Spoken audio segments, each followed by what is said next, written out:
En este vídeo vamos a ver el funcionamiento y la conexión de las lámparas fluorescentes. Bueno, aquí tengo yo un pequeño tubo fluorescente que es de pequeña potencia, de 220 voltios. Como vemos, he estañado unos cables a los filamentos, pero esto es solo para facilitar las conexiones. Bueno, pues este tipo de lámparas, a diferencia de las lámparas de incandescencia y otro tipo de lámparas, son lámparas de descarga. En los extremos llevan un filamento de tungsteno, aquí y aquí, que está conectado entre estas dos terminales. El filamento es similar al que llevan las bombillas de incandescencia. Bueno, la idea es hacer saltar un arco eléctrico entre este filamento y este otro. Si consiguiéramos hacer saltar este arco, ya veremos la manera. La radiación electromagnética que emitiría tendría una longitud de onda inferior a los 400 nanómetros.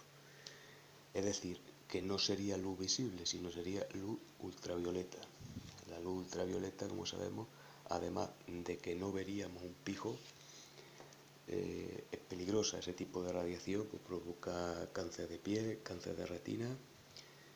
O sea que sería peligrosa y encima no veríamos nada. Bueno, pues para evitarlo, en su interior lleva un recubrimiento. Estos recubrimientos se conocen como fósforos, aunque no estén precisamente hechos de este material. Estas sustancias son fluorescentes, de ahí el nombre del tubo. La fluorescencia es una propiedad que tienen algunos cuerpos de emitir una radiación electromagnética cuya longitud de onda es mayor de la que reciben. En este caso, la radiación sería inferior a 300 nanómetros, o sea, sería una luz ultravioleta, y entonces tendríamos luz visible. O sea, ese tipo de luz, además de permitirnos ver, de iluminarnos, no sería peligrosa. Bueno, pues para hacer saltar el arco, con la tensión de la red que tenemos, los 230 voltios en alterna, sería imposible. Por eso, todos estos tubos, las lámparas de bajo consumo también, están rellenos de vapores de mercurio, lo cual es una sustancia peligrosa, y de un gas inerte que suele ser argón. La sobretensión necesaria para dar el arco eléctrico lo va a dar esto pequeño, esto de aquí. Esto se llama un balasto, aunque coloquialmente e incorrectamente se le conoce con el nombre de reactancia. Ya veremos por qué. Y el cebador o arrancador. Cebador es más que un interruptor. Vemos que tiene una ampolla de vidrio, aquí he desmontado uno que está mal. Tiene un pequeño condensador, una ampolla de vidrio a la cual se le ha hecho el vacío. Lleva dos laminillas, aquí es que no se ve, no se aprecia. Una de ellas es bimetálica. Sabemos que los bimetales están formados por dos láminas de metales diferentes soldadas, de tal manera que al recibir calor se dilatan de distinta manera y se deforman. Esto lo que va a hacer es abrir bruscamente el circuito de la reactancia y va a provocar un pico de tensión por inducción que va a provocar el arco eléctrico, va a provocar que salte el arco eléctrico de este punto a este. Esto tiene otra función, que por eso se llama reactancia, y ahora la explicaremos. De momento vamos a hacer las conexiones, que son muy fáciles. Voy a tirar un cable. Uno de los cables va a ir de la fuente, un extremo va a ir a la fuente de corriente alterna, va a ir a la reactancia o balasto. De ella tiramos otro cable y lo conectamos a uno de los extremos del tubo, como vemos aquí. Cogemos otro cable, lo conectamos a este extremo del tubo y lo vamos a llevar al cebador o arrancador. Cogemos otra pinza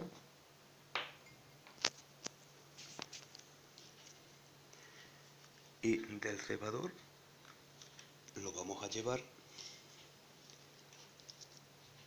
a el otro extremo del tubo, a una de las entradas de los filamentos, y finalmente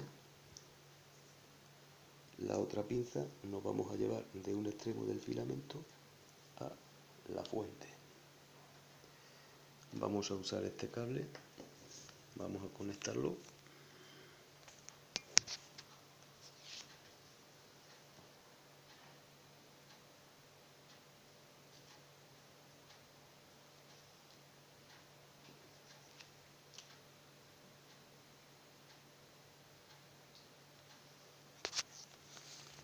Ahí lo tenemos conectado. Vamos a comprobar que no existe ningún corto y vamos a meter tensión.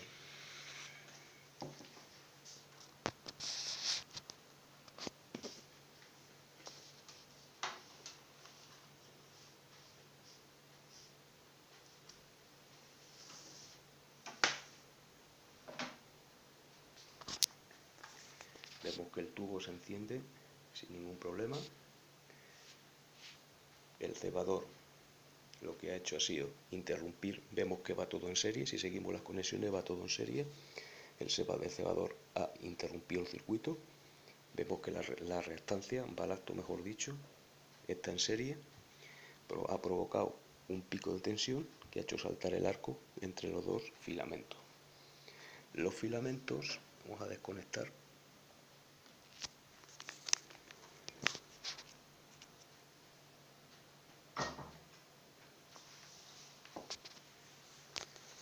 Los filamentos, la función de que lleve allí dos filamentos de tungsteno, sabemos que el tungsteno se calienta al paso de la corriente.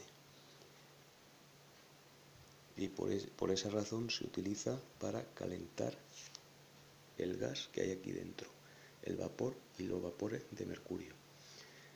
De esta forma se consigue ionizarlo, es decir, arrancar electrones de las capas exteriores de sus átomos para hacerlo conductor de la electricidad.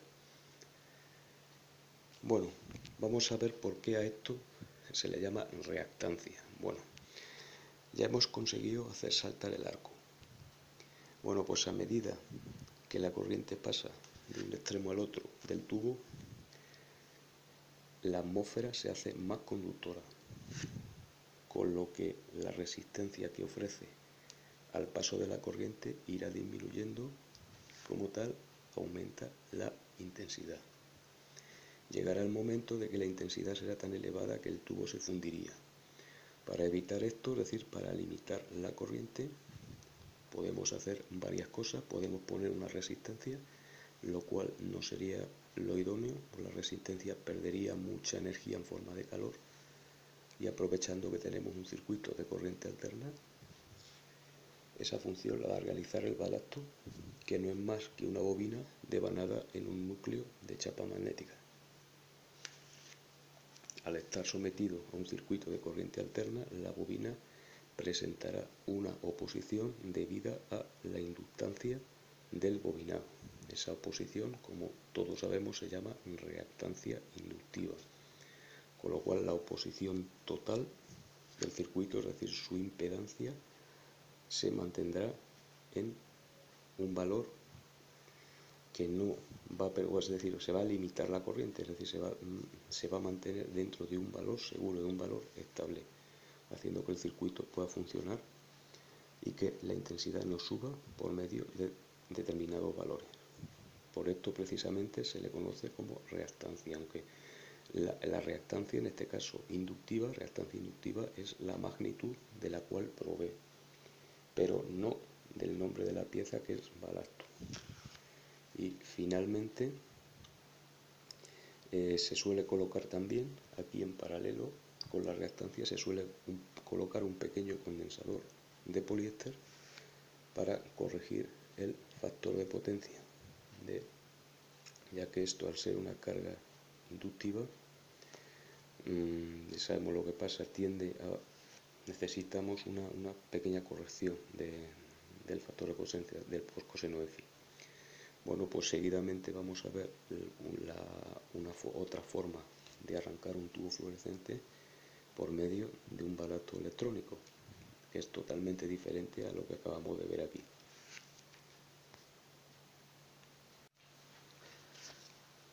Bueno, pues hemos visto cómo podíamos arrancar un fluorescente usando el método tradicional, es decir, el cebador y el balasto de reactancia inductiva, pero modernamente esos aparatos están siendo sustituidos por esto, que realiza la misma función por procedimientos electrónicos. Este está reparado. Normalmente lo que se suele ir son los transistores, estos son nuevos, son transistores dipolares. También se suelen ir los condensadores electrolíticos, estos grandotes, se suelen quemar.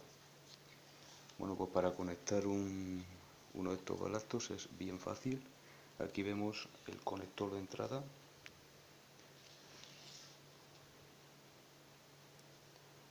A ver, ahí se aprecia la L y la N, fase y neutro, que son estos dos, y este que está señalado con la letra G, lo que pasa es que no se aprecia bien, que este sería la conexión a tierra.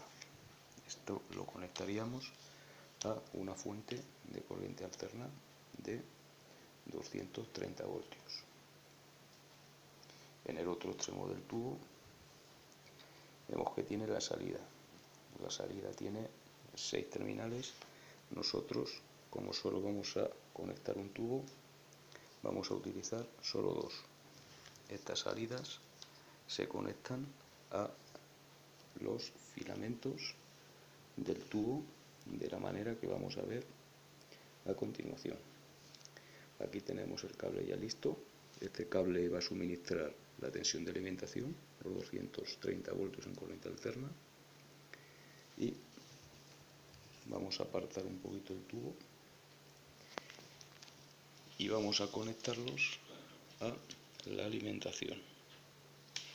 Ve, aquí se aprecia ya algo mejor. Este, por ejemplo, aquí, y este otro en el extremo que queda libre. Mucho cuidado que no se toquen.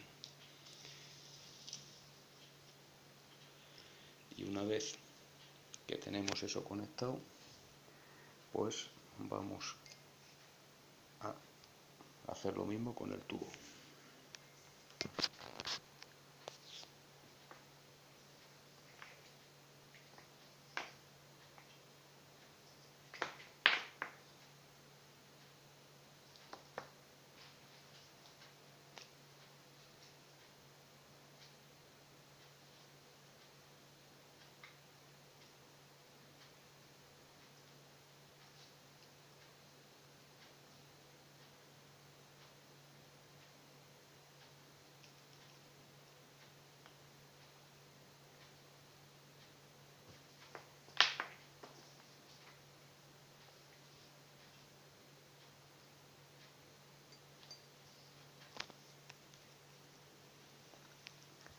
Aquí vemos que lo hemos conectado directamente, sin usar las pinzas, a una de las salidas, y la otra salida, como vemos, sí vamos a utilizar dichas pinzas.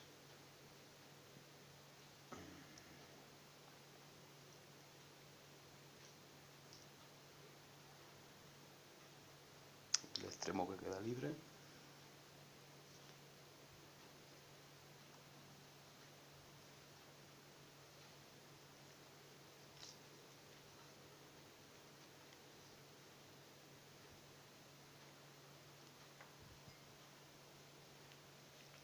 Vamos a apartar para que no se toquen, y ya queda el circuito conectado.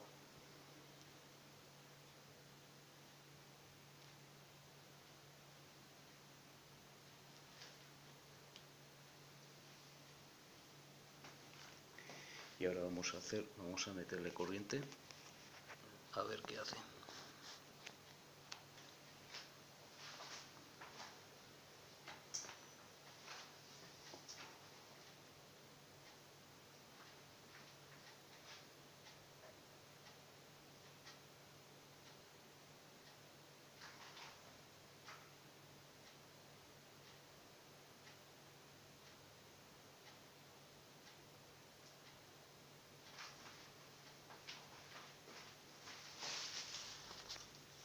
Y como vemos, se ilumina sin problemas.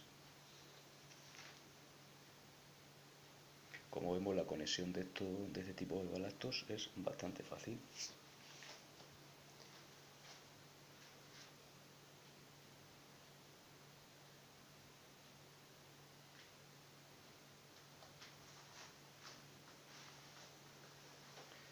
Vamos a desconectar el circuito de la tensión.